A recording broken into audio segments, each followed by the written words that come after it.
ಜೀವನದಲ್ಲಿ ದೂರದಲ್ಲಿದ್ದ,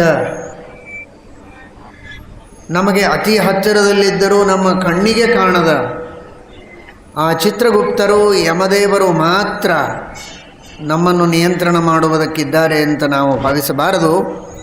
ನಮ್ಮ ಕಣ್ಣೆದುರಿಗಿರುವಂತಹ ನಮ್ಮ ಗುರುಗಳು, ಅವರೇ ನಮ್ಮ ಪಾಲಿಗೆ ಯಮದೇವರೂ ಹೌದು, ಚಿತ್ರಗುಪ್ತರೂ ಹೌದು, ಎಲ್ಲವೂ ಹೌದು.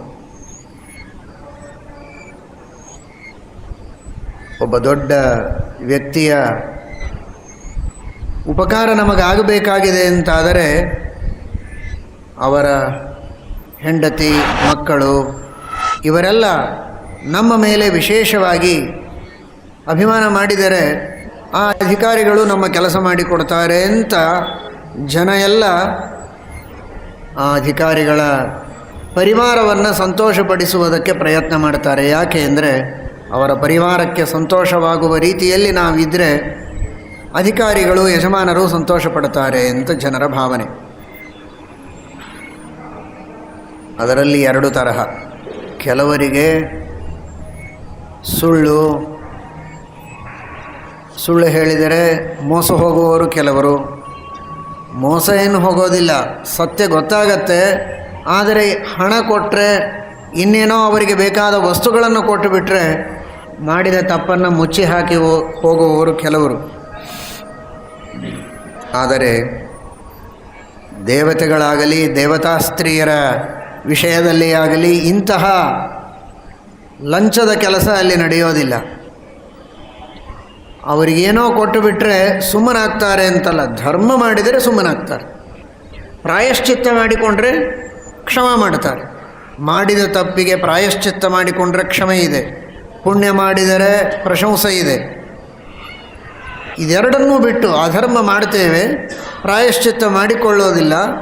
ಆದರೆ ನೀವು ನಮಗೆ ಫಲ ಕೊಡಬೇಕು ಅಂದರೆ ಮಾತ್ರ ಅವರೆಲ್ಲ ಫಲ ಕೊಡುವವರಲ್ಲ. ಅದರಂತೆ ಗುರುಗಳು ಕೂಡ ಧರ್ಮವನ್ನು ಮಾಡಿದರೆ ಸರಿ, ಅಧರ್ಮ ಮಾಡಿ ಪ್ರಾಯಶ್ಚಿತ್ತ ಮಾಡಿಕೊಂಡರೆ ಸರಿ. ಆಗ ಮಾತ್ರ ಗುರುಗಳ ಅನುಗ್ರಹ ನಮಗೆ ಸಿಗುವುದೇ ಹೊರತು ಅಧರ್ಮ ಮಾತ್ರ ಮಾಡ್ತೇವೆ, ಪ್ರಾಯಶ್ಚಿತ್ತ ಮಾಡೋದಿಲ್ಲ, ಧರ್ಮವನ್ನು ಮಾಡೋದಿಲ್ಲ ಅಂತ ಹೇಳಿದರೆ ಗುರುಗಳ ಅನುಗ್ರಹವೂ ನಮಗೆ ಸಿಗೋದಿಲ್ಲ ಅನ್ನುವಂತಹ ಎಚ್ಚರ ನಮಗಿರಬೇಕು ಅನ್ನುವ ಒಂದು ಸಂದೇಶವನ್ನು ಸತ್ಯಧರ್ಮತೀರ್ಥ ಶ್ರೀಪಾದಂಗಳವರು ಇಲ್ಲಿ ನಮಗೆ ತಿಳಿಸಿಕೊಡುತ್ತಾರೆ. ಸತ್ಯವರ ತೀರ್ಥ ಶ್ರೀಪಾದಂಗಳವರ